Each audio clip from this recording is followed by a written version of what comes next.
또 하나님 말씀은 운동력에서 나한테도 그 영향을 뻗치는 상태다. 그도 하나님 말씀은 또 나를 살려주는 말씀이다. 하나님 말씀은 말씀이 들어오면 내 어두운 이 지각이, 무딘 지각이 환해져서 밝게 되므로 어리석은 행동으로 가지 않는다. 또 말씀이 내 안에 생명이기 때문에 이 말씀이 또 다른 생명을 낳는다. 그래서 그걸 인해서 달란트 비유, 뭐, 저기, 여러 가지 비유들이 많이 나온 거예요, 이게요. 또, 좌우의 날선 금과 같은 말씀이기 때문에 대충 죄도 괜찮다, 세상도 괜찮다, 뭐, 무딘 것도 괜찮게 아니라 예리해서 아닌 거는 잘라낼 수 있는 게 말씀의 금이라고요. 대충 들어간 교인들 되면 그거는 교인 아닙니다, 여러분. 사실은, 이름뿐인 그런, 4대 교회 같은 교인들이 많아요, 현대는요. 또한 믿는 자들 가운데, 잘 들어보시죠. 믿는 자들 가운데서, 그러면 교회 안에서도 계속 역사하는 말씀이세요. 교회 안에 말씀이 죽고 사람의 소리가 더 높은 교회는요, 망합니다. 그 교회 아니에요. 종교 집단이라 말해요, 그거 보고요. 교회를 자기의 어떤 인기 위주, 권력 위주로 해가 사교화 시키는 것도 절대 안 됩니다. 한때는 그런 적이 많았잖아요. 그래서, 믿는 자들 가운데도 지금도 역사하는 말씀이다. 그래서 손이 일하지 않는 때는 여러분 손을 안 움직이고 말만 하는 교인 되지 말고 손도 움직이고 그 일도 항하는 사람이 교회가 진짜 교인이라고 해요. 그래야지만 선교도 하고 우리 같이 교회가 엄청 큰 교인 줄 알고 요청하는 데 많다 했잖아요, 제가 교단이나 아니면 다른 데도 선교비, 구제비 요청 많이 받아요. 그걸 다 열어주면 우리 집 팔아야 돼요. 그 쫓겨나가지고 여러분한테 좀 사택 안 준다고 시험 들면 좋겠어요? 그렇지 않고 어떤 그게 도를 넘어가지 않고 자기 어떤 내 몸에 피를 달라고 다 주면 되겠어요? 생명력에 위협될 만큼 주는 건 바보예요. 그 선을 유지하고 예, 건강한 사람한테 헌혈이 필요하고 헌혈할 수 있지. 교회가 그걸 다 퍼주고 주저앉은 그런 어리석은 거는 자기 의를 너무 드러내다가 또 이런 경우도 많이 생깁니다. 진짜 조심해야 할 부분이에요. 자, 그리고 바리새인들은요, 계명 지키는 것을 자랑 삼아 사랑한다는 게 아니라 자기 자신을 드러내기 위해서 계명을 지키지 사랑하고는 상관없어요. 그래서 예수님 그렇게 유대인들이 갖고 있는 계명만 붙들고 있는 사람을 사람보다 뭐 중요해서 사람이 구덩이에 빠지면 건져내는 게 맞나 안 맞나 말할 때 짐승은 건져주면 사람은 건져준다 생각하면 일한다 생각하면 안 되느냐. 그렇게 애매하게 그 말씀을 가지고 예수님 앞에 곤란하게 만든 적도 많지 않습니까? 그래서 이 말씀을 생각할 때 9절 말씀은 나의 사랑 안에 거하라. 이 명령은 명령만 아니라 예수님께서 이미 만들어 놓으신 그 사랑 안에 계속해서 머물러 있으란 말과 같은 거예요. 새로운 말이 아니에요. 있던 그대로 쭉 행하되. 그래서 우리가 가지에 붙었다 떨어졌다 하는 나무가 아니고 계속 붙어 있잖아요. 새롭게 유달리게 할 게 아니라 주께서 깨끗게 하면, 그리고 제가 하나 얘기했잖아요. 사명이 있으면 절대 안 죽는다 하는 말 안에는 열매를 맺고 있는데 그 나무를 자르는 농부가 없잖아요.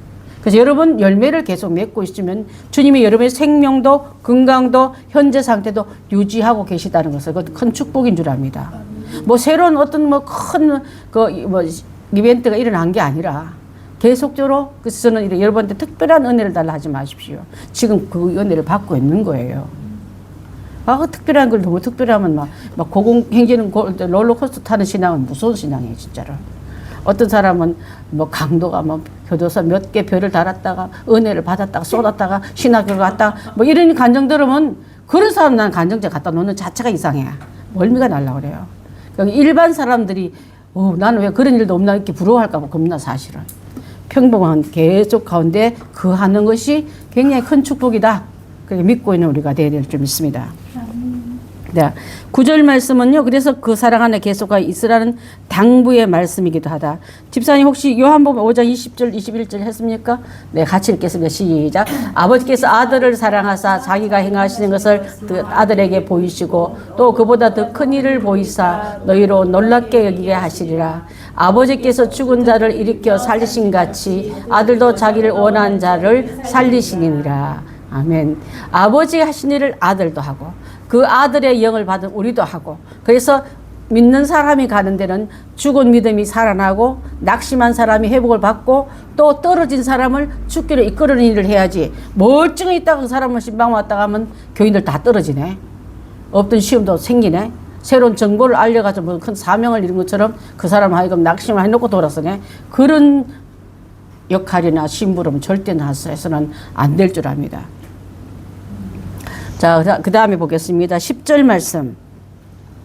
10절만 내가 아버지의 계명을 지켜 그의 사랑 안에 거한 것 같이. 예수님이 아버지의 계명을 잘 지켰잖아요. 그 다음에 그의 사랑 안에 거한 것 같이 너희도 예수님이 계명을 지키면 내 사랑 안에 거하리라. 공식이에요. 사랑하면 그 계명 지킨다. 또 그 계명 지키면 사랑 안에 내가 있다. 현재형이다. 안 떨어졌다. 진행형이다. 갈로 안에 들어와 있다. 예수님 무리 안에 들어와 있다. 근데 병든 양이나 무리에서 이탈된 양을 원수가 알고 먹이로 삼듯이 교회 안에서 불평이나 원망이나 아까 미리암 같은 경우도 그 엄청난 기적의 떡을 먹고 기적의 음료를 마셔놓고도 얼마나 수평 중에서 아주 핵심 가운데 들어가는데 불구하고 불평이 그로 하여금 문둥병을 갖고 왔다 했잖아요. 자, 우리 안에서 주님은 그것을 격리하게끔 하는 방법인 거예요. 이게. 그 안에 두면 안 되기 때문에. 문둥병은 전염력이 강하기 때문에요. 그 안에는 아무리 그 훌륭한 임금이라도 가두지 않습니까? 따로. 그래서 그 안을 나머지 건강한 공동체를 유지하기 위해서 미리암에게 또 아론에게 문둥병이 발했던 게 바로 그 불평의 병이 전 백성에게 퍼져나갈까 봐 격리시키는 방법은 그 방법이란 거예요. 우리 안에서도 혹시 나는 영적 뭉둥이 같다 됐다는 사람을 한번 만난 적이 있었거든. 교육자 회의에 갔는데 굉장히 고상하게 생겨서 이쁘기도 하고 말씀도 참 말을 안 해. 그래서 한 번은 어느 장애가 있는지 물어봤더니 한때 어느 장애가 왔대요. 너무 충격받으면 왜 사람이 말을 잃어버리잖아요. 그래서 왜 그렇게 되냐더니 영육 혼간에 같이 문제가 들어와 보니까 사람이 자는 것도 아니고 깨는 것도 아니고 이게 완전히 구분이 안 된다 하더라고. 그러면서 하나님이 나한테 미리암에게 줬던 문둥병을 줬어요. 그러더라고. 한 30년 전에 일어났던 일이에요. 그게 무슨 뜻인데 나도 들어보니까 나를 공동체 안에 못 있게, 교회 밖에, 가족 밖에, 사회 밖에 떨어내서 완전히 치권을 시키는 시간을 보내겠다 이거라도. 그걸 몰랐대요.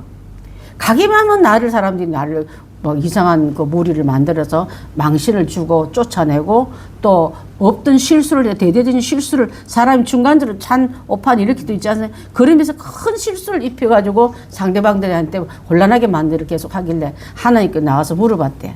그때 하나님 너가 문둥병 걸렸다 하대요. 그 문둥병 걸렸단 말도 그냥 여사로 있다가 자기가 스스로 깨달은 거는 나를 하나님께서 나의 어떤 중요한 지병을 고치기 위해서 무리 가운데 뛰어났고 내 가정한테도 격리당하고 교회 전도사한테도 불구하고 축출당하고 그렇게 하면서 몇 년을 그래서 내가 이게 나오긴 나왔지만은 어떤 참여하는 뭐 발언 같은 거 찬성 의도도 안 하더라고요. 희한한 사람 다 봤어요. 그걸 나중에 내가 이미는 가서 느꼈을 때 그분이 그 전도사님이 왜 어떤 상태길 나한테 그런 말 했을까를 한번 묵상해 본 적이 있었어요. 사람들에게 인정받고 싶고요. 공동체 앞에 나를 드러내고 싶고 다 그런 소망이 있잖아요. 근데 철저하게 하는 게 내려놓더래요.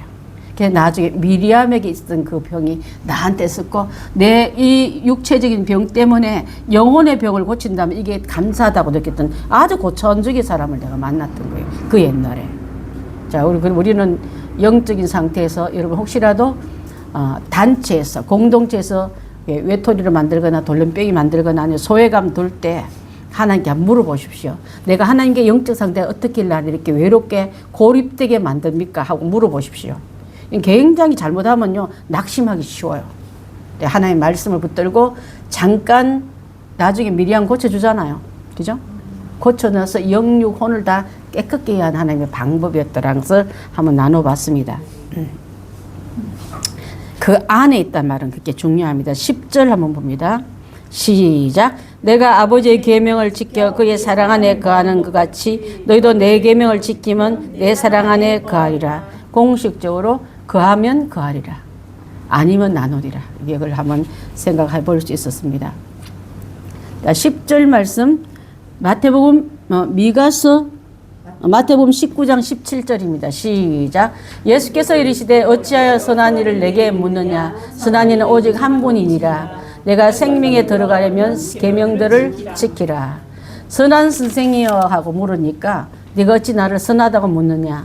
선한 분은 한 분밖에 없다. 내가 생명에 들어가면 계명을 지키라 하면서 이 말씀으로 연결하셨습니다. 자, 그래서 10절 말씀을 덧붙이자면은 우리가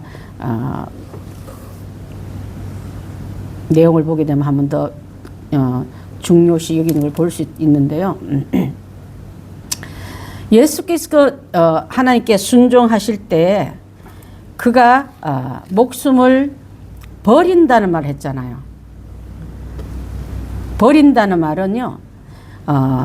다시 얻기 위함이다. 내가 하나님 말씀에 순종해서 내가 지금 죽음으로 버리면은 그분은 3일 만에 부활해서 다시 얻는다는 걸 알기 때문에 버릴 권한도 있고 또 얻을 권한도 있지만은 예수님께서 하나님 말씀에 순종하기 위해서 그것을 버렸을 때 완전 버린 게 아니라 다시 얻은 그 기회가 오지 않았습니까? 그래서 죽으면 산다는 의미로 죽지 않으라고 바닥바닥거리면 영육이 다 죽는데 오히려 나아버리고 순종해버리면 영육이 다 사는 역사가 일어납니다. 이해가 되세요, 여러분? 그래서 신자가 주님 안에 거하는 방법은 신비주의자처럼 뭐 그냥 그냥 아무것도 안 하고 거하는 게 아니라 자기의 모든 생활 그대로를 갖고 들어가는 거예요. 그래서 수도사들처럼 세속을 떠나서 거하기 위해서 다 버린 게 아니라 다 안고 들어가는 말이에요. 내가 언젠가 한번 예수님을 표현할 때 의자를 비유로 잡았잖아요. 문제만 올려놓은 게 아니라 그 문제를 끌어안고 내가 들어가는 걸. 그게 믿는다고 말했잖아요. 예수님을 믿으면 내가 자녀 문제, 재정 문제, 건강 문제 다 있을 줄 주님이 아셔요. 그걸 끌어안고 나를 비롯한 이 문제들과 함께 맡긴 같이 이 거한다만 이런 말과 같다 이 말이에요. 자, 그 다음에 11절 말씀을 한번 보겠습니다. 신자들이 함께 읽을까요? 시작. 내가 이것을 너에게 이르면 내 기쁨이 너희 안에 있어 너희 기쁨을 충만하게 하려 함이라. 자, 신자들이 계명을 지킴으로 그리스도와 사랑을 받는다는 말인데 요한복음 16장에 나오고 말씀이 아주 잘 나와 있어요. 시작. 지금은 너희가 근심하나 내가 다시 너희를 보리니 너희의 마음이 기쁠 것이요 너희의 기쁨을 빼앗을 자가 없으리라. 지금 예수님을 뺏긴 것 같고 예수님도 죽음으로 들어가 슬퍼 보이지만은 다시 너희를 보리니 그때 부활하여 살아신 예수님을 보는 걸 말할 뿐 아니라 또 그때 얻는 그 기쁨은 세상이 너희를 빼앗을 수 없는 기쁨 가운데 들어갔음을 말합니다. 이 사랑을 있으므로 이 계명 지킬만 하고 이 계명 안에 우리가 전부를 걸어도 마땅할 줄 압니다. 그래서 그리스도의 계명을 지킴으로 신자는 계명을 지킬 필요, 백성은 나라의 법을 지킬 필요가 있는 것처럼 반드시 지킬 필요가 있어야 하는 것처럼 우리는 그 자녀로서 그 역할을 감당해야 될 줄 믿어요. 자, 11절 말씀까지 했지 않았으면 12절 한번 볼까요? 12절 말씀 시작. 내 계명은 곧 내가 너희를 사랑한 것 같이 너희도 사랑하는 것이니라. 12절 말씀.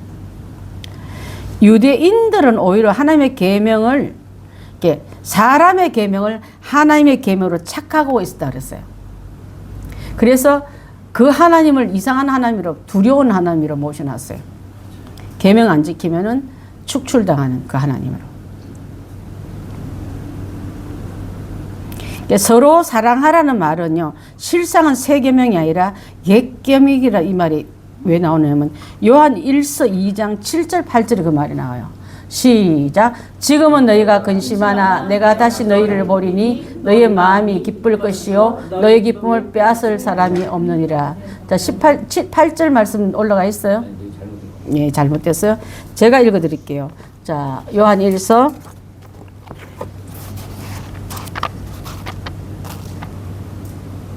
2장.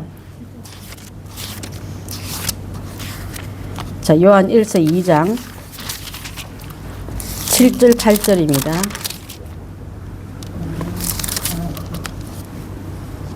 자, 사랑하는 자들아 내가 새 계명을 너희에게 쓰는 것이 아니라 너희가 처음부터 가진 옛 계명이니. 뭐라고요? 옛 계명이니. 그 답이 옛 계명이에요. 옛 계명이니 이 계명은 너희가 들은 바 말씀이거니와 다시 내가 너에게 새 계명을 쓰노니 그에게와 너희에게로 참된 것이라. 이는 어둠이 지나가고 참빛이 벌써 비침이니라. 그 말씀이 그래서 서로 사랑하는 말이 새롭게 나온 게 아니라 옛 계명이다 말. 그래서 옛 계명 맨 마지막 보면 17절에 여러분 답이 새 계명으로 바뀌어요.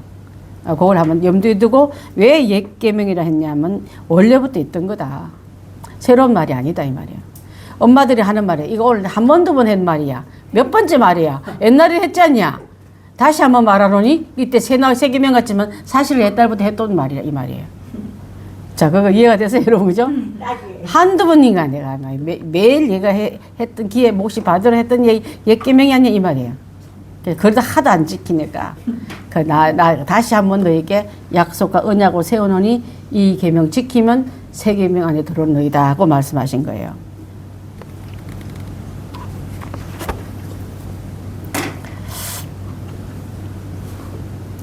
12절 말씀을 우리가 실상은 옛 계명이다 말을 함께 듣고요. 바리새인들은 계명을 지키는 동기는요. 남을 사랑해서 진짜 사랑이 철철 넘쳐서 사랑한 게 아니라 나를 남에게 드러내는 종교가 이 정도 되면 나의 레벨이 이 정도 높다는 걸 보여주기 위한 동기이기 때문에 자기로부터 시작하는 거예요. 위로부터 받은 게 아니고 자기로부터 나가고 나는 이 정도 계급의 레벨의 신앙인이라는 걸 자랑 삼아 자기 어떤 위치를 드러내기 위해서 했기 때문에 예수님의 흠을 찾으려고 얼마나 따라다니면서 애를 먹였어요. 그 다음에 사도 바울을 쫓아 죽이려고 얼마나 혈안 데서 쫓아내면서 그 올무를 엮으려는 걸 봤잖아요. 오늘날 여러분도 그들이 쫓아다녀요. 어떤 실수나 어떤 잘못 올무에 걸려들기 위해서. 세상에 여러분 만만하게 예수 믿는다고 칭찬해 줍니까? 아니잖아요. 우리가 예수님 안에 거있기 때문에 예수님도 사도 바울도 나도 그 부류를 가고 있으니까 그 핍박, 그 공격, 그 미움을 받는 거예요. 그래서 여러분이 세상에 여러분을 미워하거든 너를 미워한 게 아니라 나를 미워한 줄 알라 했잖아요. 그러니까 괜찮아 여러분 가서 핍박 많이 받고 미움 많이 받으세요. 그래서 주님께서 나는 주님 안에 속한 게 더 낫지. 그들 편이면 자기들 건드리지도 않아. 소집사님 건드리지 않아요. 지 편이에요. 안 건드려요. 내가 그들과 다르니까 어둠을 물려주고 어둠을 물들이려고 그렇게 내 안에 있는 빛을 끌려고 그 촛불을 끄기 위해서 바람 불듯이 나의 환난과 미움의 발언을 막 공격하는 거예요. 그것 때문에 낙심하지 마십시오. 주님과 나와 함께 있음을 더 기뻐할 수 있는 그런 큰 그릇들 다 되시길 바라겠습니다. 참 하나님 멋지세요. 우리 이렇게 대우해 주시는지. 우리를 어쩜 이렇게 큰 사람 될 줄 알고 미리 크다고 봐주시는지 그렇습니다. 자, 그 다음에 13절, 14절은 이렇게 붙어 있는데 그래서 옛 계명이라 썼습니까, 여러분? 네. 13절, 14절 있습니다. 시작. 사람이 친구를 위하여 자기 목숨을 버리면 이보다 더 큰 사랑이 없나니 예수님께서 신자들을 친구로 하신 것은 그 앞에 죄인이여 원수되었던 자들을 속죄의 사명으로부터 사랑해 준다는 뜻이다. 용서하고 나서 계속 원수로 바깥에 세워놓은 게 아니라 우리는 잘 그래. 용서해놓고 아직도 바깥에 세워놔. 갈로 밖에. 진짜 용서가 안 돼가지고 좋겠지만 놈 나를 배신한 적이 있었지. 아니 그럴 수가 있어. 이분은 용서해놓고 마음은 용서가 안 된 사람 많잖아요. 그래서 아직도 여전히 누명 씌워놓고 원수된 관계를 유지하고 있지만 예수님은 완벽한 용서와 완벽한 우리를 회복해 주셔서 원수의 자리에서 어디로 옮겨 놓는다고요? 친구의 자리를 옮겨 놓는다 했습니다. 아브라함이 하나님께서 아브라함을 나의 친구라 하면서 모든 비밀을 다 열어놓는다 했지 않습니까? 너와 나 사이에 어떤 것이 없다, 가려운 게 없다 할 만큼 그러지 않았습니까? 그래서 예수님께서 우리를 친구라 하는 것은 로마서 5장 6절부터 10절에 나온 말씀에 근거한 말씀입니다. 자, 함께 읽습니다. 시작. 우리가 아직 연약할 때에 그래서 경건치 않은 자를 위하여 죽으셨도다. 의인을 위하여 죽는 자가 쉽지 않고 선을 위하여 죽는 자가 혹 있거니와 우리가 아직 죄인 되었을 때 그리스도께서 우리를 위하여 죽으심으로 하나님께서 우리에 대한 자기의 사랑을 확정하셨느니라. 그러면 우리가 그의 피로 말미암아 어렵다 하심을 받았으니 그는 아마 자신의 진영을 받을 것이니 곧 우리가 원수 되었을 때에 그의 아들을 죽으심으로 말미암아 하나님과 화목하게 되었은즉 화목하게 된 자로서는 더욱 그의 살아나심으로 말미암아 구원을 받는 것이니라.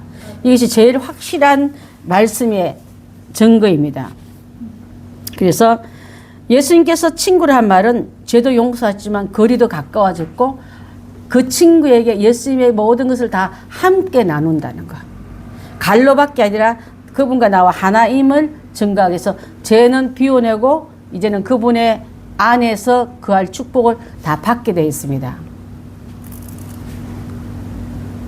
그래서 15절에 너희를 친구로 하였노니 유대인들은 예수를 누구 친구라 하면 세리와 친구야. 아이고, 저 창기와 친구야.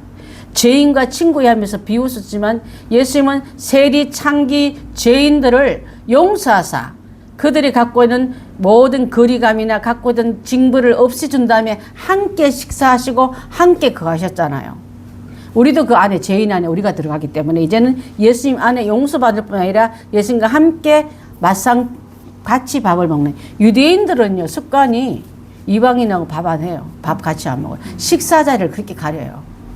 같이 한 식사에 앉는다는 거는 모두 다 열어놨다는 것 같아요. 우리는 아무하고도 밥 먹잖아. 자리 모자라면 식당 옆에 모르는 사람하고도 상겸하는데 절대 안 그래요. 식사 자리나 식사 공간을 나눈다는 건 영적인 음식을 나눈 것 같다고 생각하는 그들의 나름대로 독특한 그런 사상 때문에 그 예수님과 세리들과 함께 밥 먹는 거 보고 즐겁을 했잖아요. 저희들은 아무하고나 친구 아니에요. 저 예수는. 그러니까 예수의 입장을 자기들 볼 때 아주 하찮게 않게 웃기고 본 거예요. 그거 너희들 친구인데 저 하는 짓거리 봐. 그 친구 보면 그 본인을 안다고. 그 친구 주변에 있는 애들 한번 봐라. 창기, 세리, 죄인들이잖아. 이렇게 말했던 게. 창기, 세리, 죄인 같은 그 속에 내가 예수님 나를 용서하사 나를 친구로 대해주고 식사 자리에 초대하고 음성을 듣고 문을 열면 내가 너와 더불어 먹고 너는 나와 더불어 먹으리라. 야, 그 길을 주님이 열어주신 거예요. 십자가 앞에 들어오는 우리에게. 그렇게 낯가림 심하고 그렇게 식사자를 경건한 거, 안 경건한 거, 음식 막 따지고 이스라엘 성지순례 갔을 때요. 제발 라면을 사오지 말라 하더라고요. 라면 안에 돼지고기 수프가 들어가서 돼지고기 먹는 저들이 호텔에서 걸리면 바로 단체로 주방을 시켜버린대. 다 나가라는데. 우리의 경건한 위치에 호텔도 자기들은 삶의 공간이니까 절대 라면 먹자는 말을 엄청 주의사항을 많이 들었거든요. 그 이유는 유대인이 안 먹는 불길한 음식을 먹고 있는 저들에게 나는 방내주면 안 된다. 숙박업도 하면 안 된다고 그 가이드들이 그렇게 말 많이 했어요. 그래도 배고프면 한국 사람은 밤중에 라면 끓여 먹잖아요. 컵라면이라도. 그러다 몇 번 망신을 많이 당하는데 제발 그러지 말란 말을 엄청 많이 들은 적이 있는데 그렇던 까닭스러운 이들 안에 예수님이 우리와 함께 하셨다는 이 자체는요 엄청난 그 율법에 갖고 있는 모든 엄격한 것을 용서와 더불어 담을 헐어버리고 들어가고 나오고 열을 다 주셨던 이 사실이 그것이 연결되어서 하늘나라 그 나라 그 땅 가서도 그 천국 가서도 주님과 함께 동거동락하고 함께 이것을 누린다 생각하면 이게 엄청 큰 축복인 줄 믿습니다. 주님이 죄를 걷어내고 나고 저주를 걷어내고 용서하고 나면요 한 식탁에 앉은 식구처럼 내가 장차 천국에서도 주님과 함께 그 은혜의 12가위를 먹는 단계가 올라간다는 뜻도 다 포함되어 있는 거예요. 저 혼자 떠드는 건데 아멘 됩니까 여러분? 아멘입니까? 예. 피곤하죠. 이제 아멘 하는데 엄청 힘들어 보여요. 그래서 힘내십시오. 이제 좀 이따 끝낼게요, 제가. 그래서, 친구란 말. 자, 여러분 꼭 기억하면서 예수는 먼저 우리의 친구가 되셔서 우리를 위해 목숨을 주셨다. 친구를 위해서는 불의한 자를 위해서 죽는 자가 없는데 콕 가다가 선인을 위해서 죽는 사람 가끔 있대요. 착한 사람을 위해서 죽는 사람. 근데 예수님은 예수님 죽으실 때 우리가 죄인 됐을 때, 우리가 죄인 될 때 죄인을 위해서 죽는 자가 얼마 헛죽음일 텐데 그 죽음을 주셨기 때문에 내가 살아났고 나는 산 생명으로 옮겨진 거예요. 대단해서 주님이 할 만해서 받을 만해서 구원한 게 아니라 나의 죄를 생각하면은 도저히 그분 앞에 설 수 없는 대역 죄인인 나를 위해서 그분이 죽었다는 이 사실이 굉장히 큰 은혜를 불러옵니다.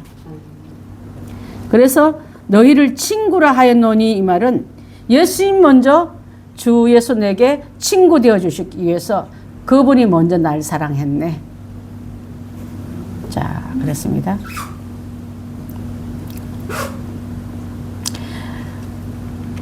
유대인들은요, 예수를 재리하고 설명했죠. 마태복음 10장, 11장 19절에 나오는 말씀 한번 보겠습니다. 시작. 인자는 와서 먹고 마시며 말하기를 보라 먹기를 탐하고 포도주를 즐기는 사람이요 세리와 죄인의 친구로다 하니 지혜는 그 행한 일로 인하여 옳다함을 얻었느니라. 예수님이 와서 그들과 함께 식사 나누고 예수님이 식사하는 걸 좋아하셨어요. 식탁 교제를 되게 소중히 여기셨습니다. 예수님의 첫 번 기적도 잔치에 가서 식사 교제, 마지막도 마지막 만찬으로 마무리하면서 우리가 이렇게 교육계를 함께 주의 사랑으로 식탁을 겸하는 건 굉장히 귀한 거예요. 한동안 공간 때문에 우리가 못했는데 이렇게 이번 좁은 공간에 정말 우리 전도사님 고생하시고 손 권사님 고생 항상 하면 내가 차라리 안 먹고 말지 않은 생각 들었는데 이 원리를 생각하니까 말씀과 함께 식사를 나눈다는 거 이건 굉장히 큰 의미고요. 자, 그렇게 마실 때 예수님도 하셨어요. 그리고 그렇게 먹었더니 저 먹기를 좋아하는 거 애들 좀 봐. 먹으려고 태어난 것 같아. 먹는 게 또 우리를 보고 공격했습니다. 또 포도주를 즐기는 사람. 예수님께서 잔치 자리에도 포도주의 중요성, 마지막 만찬에도 포도주의 중요성이니까 저것들은 글쎄도 한번 포도주 들어 마시면서 그냥 경건치 못한 사람 때문에 좋아해. 그 포도주 마신 것도 굉장히 공격을 많이 받았어요. 그러니까 그랬을 때 봐보세요. 포도주를 즐기는 사람이요. 그 친구들 하면 우리처럼 고상한 옷을 입고 막 창이 좀 소매가 길고 막 좀 거룩한 옷을 입은 사람 아니라 막 희한한 옷을 입은 사람과 함께 식사하는 거 보고 세리와 죄인의 친구로다 하니 그 부류가 예수님을 세리급으로 죄인급으로 내려놨어요. 죄 없는 예수님을 죄인의 위치로 끌어내렸습니다. 그처럼 제일 싫어했던 세리는 창기보다 더 낮은 위치에 있는 그들과 친구로다 한 묶음으로 예수님을 추락시켜 버렸습니다. 근데 지혜는 그 행한 일로 인하여 옳다함을. 예수님 하신 일이 어리석은 게 있었습니까? 행한 일이 모든 게 다 옳다함을 얻는 것 했기 때문에 예수님의 하는 모든 행동에 대해서 그들이 비탈할 만한 일이 아니다 이 말이에요. 그들이 비하시키고 아주 조롱하는 그 단계가 아니다 이 말이에요. 그 하는 일로 인하여 옳다임을 얻으니라 그랬습니다. 그래서 사실은 그들이 놀린 너희들 친구들 다 그렇지 않냐 물렀지만은 예수님은 우리를 친구로 인정해 주시고 함께 그하고 함께 마시고 함께 즐기셨습니다. 식탁 교제로. 16절 말씀 보겠습니다. 시작. 너희가 나를 택한 것이 아니요 아이를 택하여 세웠나니 너희를 가서 열매를 맺게 하고 또 열매가 항상 있게 하여 내 이름으로 아버지께 무엇을 구하든지 다 받게 하려 함이라. 그래서 여러분 열매 없는 무화과를 책망하신 거예요. 항상 있게 하여. 한때 무성한 열매를 자랑한 나무가 나 이렇게 열매 맺느라고 고생했더니 잎이 그러네. 다음에는 잎에다 집중해야죠. 잎을 무성하게 했더니 하필 그 해에 예수님 와서 열매 내놓으라니까 없는 거예요. 여러분 그렇지 않습니까? 그것을 중요신 영을 묵과하고 통과하고 이파리에다 영양을 잔뜩 주니까 이파리 영양 다 뺏어먹고 열매로 갈 영양이 없는 거예요. 그때 그 나무에게 하필 예수님께서 열매를 좀 달라 하니까 때가 아닌 거 이렇게 나온 거예요. 그 시즌이 아니라 열매를 맺을 수 있는 그 열매 맺는 시기에서 풍성한 열매가 아니라 열매 없는 때가 가지고 지금 이게 때가 아닌 거로. 그래서 여러분이 중심에서 주님을 기쁘시게 한 종점이 외모가 아니고 잎사귀가 아니라 말이에요. 그분이 원한 열매를 맺는데 잎사귀 좀 허들어하면 어때요? 그것 때문에 하나님이 우리를 절하시킨 게 아니란 말이에요. 그분이 원하는 열매라는 말이에요. 그걸 볼 때, 자, 이는 너희로 가서 열매를 맺게 하고, 또 열매가 항상 있게 해요. 제가 아까 없는 열매, 때에 가서 열매 내놓으라 할 때, 그때 나무가 없었잖아요. 그때부터 예수님께서 그에게, 내년에 잘 맺으라 하고 가냐, 아니면 말라버렸나요? 그때 그러고 나서 말라버렸어요. 그 다음에 돌아와서 보니까 그렇게 무성했던 잎이 시들해서 죽어가니까 제자들이 의아하게 생각했단 말하고 그 무화과 나무 앞을 지나가잖아요.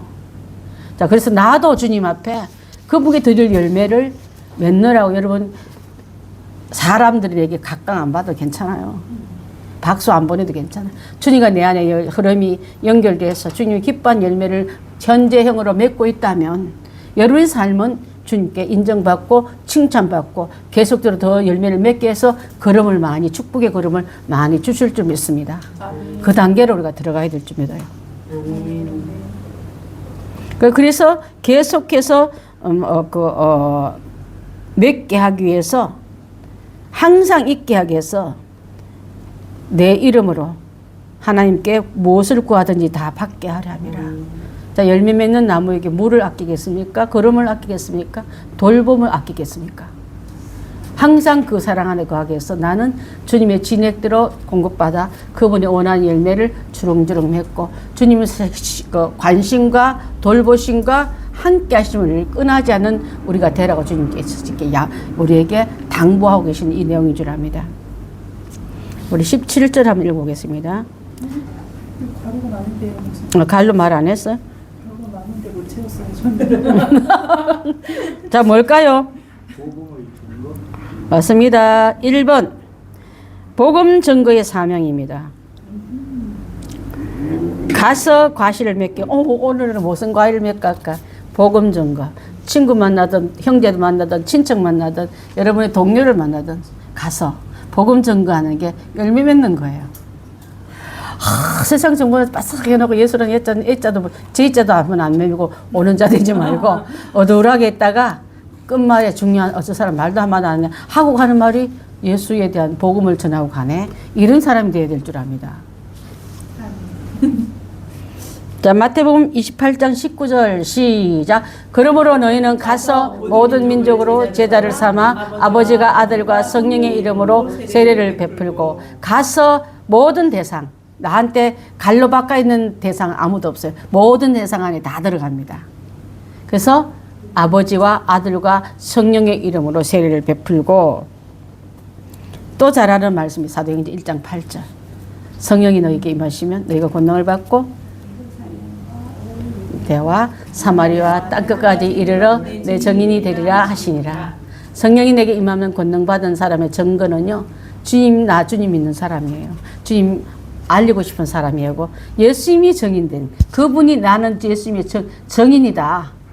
증거대봐. 나는 믿음으로 본 자요 체험한 바요 만진 바요 그분이 사랑 안에 거한 바입니다 하고 정의 역할을 줄줄이 할 수 있어야지. 그치, 내가 거인이라 하는데 나를 왜 정인시켰는지 한 번에 대해서 너무 몰라. 그분에 대해서 아는 게 너무 없어. 이렇게 하면 되겠죠. 정인이라는 건 정확하게 본 것만 얘기하면 돼. 제가 한 번씩 이제 예화를 말하는데 전망전 통유리로 된 이번에 이제 그 아들하고 제주도 여행하는데 아들이 바다를 좋아해요. 그래서 속이 답답할 때 바다를 이렇게 보면 속이 시원하다는데 엄마가 좀 자기랑 닮았으니까 이번에 바다 공연 해변가도를 계속 돌아다니는 게 엄청 많았어요. 거의 다 해변가에는 음식점이나 카페는 통유리로 돼서 여기 저까지 막힘없이 다 볼 수 있는 그런 공간이에요. 근데 어떤 사람이 전망 좋은 데 와가 커피를 한 잔 딱 마시고 있는데 하필이면 사거리에서 꽝 사고가 났어. 제일 가까운 데서 봤어.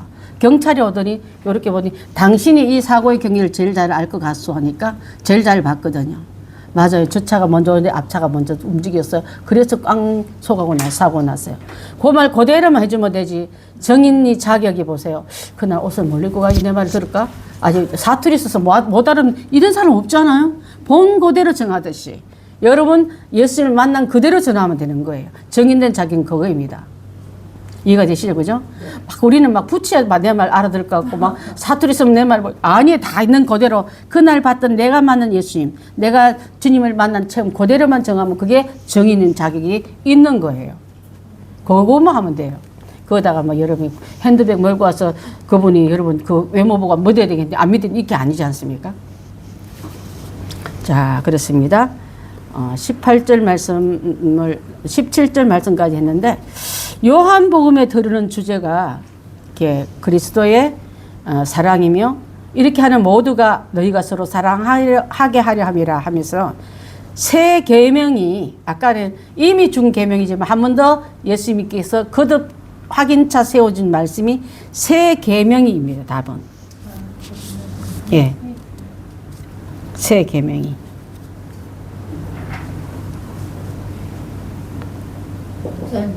네. 베드로전서 1장 3절 안 달았죠? 그 밑에 그거랑 밑에 거랑 안 했어. 네. 그거 후딱 넘어갔네. 자, 다시 볼게요. 열매를 맺는 것은 은사의 축복이고 과실이 항상 있게 하여 로마서 1장 11절 말씀 한번 봅니다. 시작. 내가 너희를 보기를 간절히 원하는 것은 어떤 신령한 은사를 너에게 나누어 줘 너희를 경고하게 하려 함이니. 자, 간절히 원하는 것은 어떤 신령한 은사를 너에게 나누어 주어. 성령 안에 거하면 여러분 이것이 자동으로 일어나요. 내가 신비주의로 카리스마를 보이려고 애쓰지 않아도 여러분 말을 여러분 따라오게 되고 믿어주고 존중하게 되고 이게 영적인 카리스마 위에 단계 올려줍니다. 목사들한테 이게 있어야 돼요. 목사님 저 설교하는 게 안 맞아 안 맞는 것 같아 이렇게 말하면 안 되잖아요. 좀 전에 유시양 집사님이 밥 먹었는데 목사님 왜 원고도 안 보고 설교 이렇게 할 수 있냐고 자기가 미국에 있으면서 잠깐 개척교회를 한번 섬겨서 설교를 한번 할 수 있는데 짧게 안 해도 막 고민이 되고 힘들어 혼났대요. 그렇게 떨리더래. 이거 원고도 올라오면 사람도 모이고 막 이랬는데 목사님 원고도 안 보고 설교를 한다고. 그래서 저는 제 설교법을 잠깐 이제 소개를 했죠. 그분이 사랑의 교회 출신이거든요. 오카노 목사님 제자요. 그러니까 그 교회에 있으면서 저는 오카노 목사님 설교하는 그 오카노 목사님 설교를 듣긴 들었지만 한 교회나 어떤 시스템을 공부한 적이 없기 때문에 그래서 저는 이렇게 엄마가 손님을 청하면은 시장을 보러 다니잖아요. 저는 권사님 보면 그 뭐 요장 가서 파 사오고 두부 사오고 멸치 사오고 저 가서 손두부 사오고 가서 갈 때마다 주스다 날라. 그래서 토요일 날 준비했다가 주일 반찬, 화요일 준비했다 수요일 반찬 이렇게 나오잖아. 제가 설교하는 방법이 그렇거든요. 묵상하다가 누구 상담하거나 기도하다가 또 설교 듣다가 찬양 듣다가 자다가 일어났다가 계속 그 방에다 뭘 갖다 놔. 그 다음에 방방마다 다 자료를 쌓아놨다가 이은 다음에 맨 마지막에서 오늘 같이 아침에 같은 거는 우리 소집사님한테 보낸 그는 오번에 일찍 가느라고 일찍 보냈거든요. 그러니까 말씀이 많이 바뀐 것 때문에 제가 설교에 없는 성경 구절을 자꾸 말해가 오늘 목사님 왜 자꾸 안 보내 얘기만 하는데 그렇게 다듬어 가다가 금요일 밤 되면은 이제 완벽하게 이렇게 만들어져요. 그 다음에 외웁니다. 이걸. 설교를 하려고. 계속 이러면 안 되잖아. 눈도 나쁜데. 이러면 열부받아 진짜 그러면 안 되거든요. 일단 이거는 이제 지나가는 거를 체크리스트 정도밖에 안 되고 그 다음에 외워서 내 스토리를 만들어서 설교를 하는 거예요. 그러니까 원고 안 보는 것처럼 보이지만 원고 다 봐요. 사실은 보긴 보지만 특별하게 이탈된 거 별로 없어요. 그리고 통계면 같은 데는요. 설교가 유튜브로 나가기 때문에 이거 이상한 소리 하면 난리가 나거든요. 근데 그걸 하지 않기 위해서 연도나 역사의 실존적인 거는 몇 번 체크를 해. 이분은 이렇게 말이지 이분은 아닌 경우도 있더라고 보니까. 그거 안 하기 위해서. 그래서 설교의 한 편을 만들기 위해서 그냥 뚝딱 앉아 하는 게 아니라 일주일 걸려요. 수요 설교 또 우리 주일 오후 설교 이거 다 합쳐서. 그래서 앉아서 말씀 묵상하는 시간이 굉장히 깁니다. 그래서 하다 보니까 제가 어떨 때는 말씀 안에 너무 깊이 들어가 못 나올 때도 있어요. 무슨 말인지 알겠죠? 그럴 때 여러분한테 눈에 띄면 막 말하는 거야. 설교하듯이 막 말도 그렇게 해버리잖아요. 근데 잘못 걸렸다면 엄청 상처를 받을 수 있는데 제 상태를 좀 이해하면 목사님이 지금 말씀이 깊이 들어가가지고 묵상 중에 있다가 내가 하는 행동이 눈에 거슬리게는 아니니까 저렇게 지적질한다 하면 크게 틀릴 줄 아닐 줄 압니다. 예, 그래서 아까 어떤 얘기를 하다가 이제 이렇게 나왔는데, 자 그래서 거듭난 생명은 영생하는 축복이다 그랬습니다. 거듭난 베드로전서 1장 3절에 나오는 말씀이에요. 함께 읽습니다. 시작. 우리 주 예수 그리스도의 아버지 하나님을 찬송하리로다. 그의 많으신 긍휼대로 예수 그리스도를 죽은 자 가운데서 부활하게 하심으로 말미암아 우리를 거듭나게 하사 산 소망이 있게 하려 하시며. 그러니까 뭘까요? 영생하는 축복이다 말이야. 거듭나야지 그것이 영생나는. 거듭나다 말은 본 어게인을 말하잖아, 그죠? 여기서 우리를 거듭나게 하사 산 소망이 있게 하다. 자, 여러분, 육으로 난 것은 천국 못 갑니다. 육으로 난 것은 예수님과 함께 거듭나야지만 천국 가는데, 거듭나게 하사 우리를 영원히 살 수 있는 영생의 천국 가는 게 여러분, 가서 또 죽는 게 아니지 않습니까? 영생의 축복을 말한다, 이 말이에요. 자, 4번요. 기도의 축복을 주시려고 그랬습니다. 자, 기도할 때 여러분, 누구 이름으로 기도해요? 예수님. 맞아요. 예수님이 기도하는 거 빼먹으면 여러분 수표에서 낙과 넘는 거고 사인 넘는 거 같은 거예요. 그래서 나는 이렇게 그렇듯이도 예수님의 이름 때문에 허락받기 때문에 내 이름을 기도하라 했기 때문에 기도의 축복은 내 이름으로 아버지께 무엇을 구하든지 다 받게 하려 하심이라. 마태복음 21장 22절 시작. 마태복음 21장 22 이거예요. 무리가 이르되 갈릴리 나오는 이게 좀 잘못된 것 같은데요. 예. 저 그건 확인 한번 해볼게요. 내 이름으로 구하면 다 받게 하리라. 집사님 혹시 검색 한번 해보시겠어요? 내 이름으로 하면 다 받게 하리라. 예수의 이름 때문에 허락받는 게 많다 이 말이야. 혹시 나옵니까? 내 이름으로 아버지께 무엇을 구하든지 다 받게 하리라. 너희가 기도할 때 무엇인지 믿고 구하는 것은 다 받으리라. 그렇게 말했습니까? 예. 자, 패스하겠습니다. 너희가 가실이 항상 있게 하여 열매를 맺는 것은 은사의 축복이다. 항상 있게 한다. 은사적인 면으로 여러분 혹시 은사가 내 은사가 뭔지 모르는 사람 있으세요? 권사님 은사가 뭔 것 같아요, 여러분? 여러분 알잖아. 네. 권사님 은사가 뭔 것 같아요? 저요? 네. 여러분도 답 할 수 있어요. 여러분 볼 때 뭐 같아요? 그걸 잘 활용하는 분이세요. 권사님을 만약에 소프라노 솔리스트를 시키면 되겠어요, 그게? 피아노를 치라면 되겠어요? 음악학원 원장이긴 해도 피아노 앞에는 그거 아니잖아요. 근데 음식을 만들어서 누구에게 주면서 행복하고 그 음식을 먹고 극찬을 하고 그 음식 통해서 교회가 큰 역할을 하는 이게 은사 활용을 잘 하는 거예요. 계약한 적이 없는데 됐네요. 그래도 원래 계획하는 게 뭐 위로 받던 은사는 다 자연스러운 거예요. 만든 게 아니기 때문에 그래요, 목사님. 마음도 가야 되고 손도 가야 되고 또 그게 은사를 받는데 맛이 너무 없어 봐. 그거 정말 고문일 거야. 먹으라는데 막 그냥 막 너무 괴로워 고문이야. 이러면 또 안 되잖아. 기쁘고 만들면 기쁘고 먹는 우리는 더 기쁘고 힘 얻어서 아이들도 무럭무럭 자라고 이게 은사의 결과를 같이 즐겁고 풍성하고 그 기쁨이 넘쳐야지. 권사님이 먹이 넣고 막 먹고 살려고 옛날에 했는 직업이 네. 돈. 그렇죠. 제가 옛날에 얘기했잖아요. 혜성교회 전도사로 있을 때 할머니 구역을 맡았다고. 저 하계동 저기 지금 그 무슨 아파트? 예? 양돈마을 말고 그 위에 있는 아파트 할머니들 많이 사는 그 아파트 있어요. 갔는데 할머님이 한 12명 돼요. 곡조는 다 같이 불러. 맨날 전곡이 다 똑같아. 흔들며 부르면 나 혼자 부르다 보면 내가 이상해져. 그래서 제가 이제 차를 갖고 있으니까 우리 목사님이 유중근 목사님 몇 구역을 뛰는 못하는 구역 다 내가 가야 돼. 그 일주일에 몇 표씩 구역 예배를 드리러 가는 거예요. 권사님들이 너무 사랑이 많아가지고 밥을 이만큼 올려놔. 밥보다 밥 키가 더 높아. 다 뭐 먹으면 물을 갖다 부어버려. 왜 옛날에는 그렇게 물을 갖다 부었는지 몰라. 다 먹으라고. 어우 막 고문이야. 근데 맛이 너무 없어. 어떤 할머니. 간을 모르니까. 엄청 짜요. 근데 아우 뭐 솜씨는 없지만 내가 없다가 안 먹는겨? 그러면 또 먹어야 되잖아요. 또 한 분은 아이를 12 낳은 사람이었어요. 아들 11명, 딸 하나. 그 중에 아들 중에서 저기 어떤 목사님 한 분은 목사님 아들 만들었어요. 그분은요, 밥을 그만큼 주고 국수를 또 그만큼 줘. 그 왜 그러냐 했더니 내가 아들 11명, 딸 1명 놓고 장사 갔다 오면 애들이 굶었을까봐 밥 굶지 말고 밥만 잔뜩 해놓고 또 혹시 또 사나이 이렇게 식성 많을 때만 뭐 먹고 싸울까봐 국수를 한 그릇 삶아 놓고 간대요. 그래 먹고 나면 아, 애들이 안 굶었구나. 그게 자기 낙이었대. 그게 우리는 애가 아니잖아. 우리 구역 식구한테 그러는 거예요. 밥 한 솥 해놓고 국수를 한 소쿠리 삶아놔.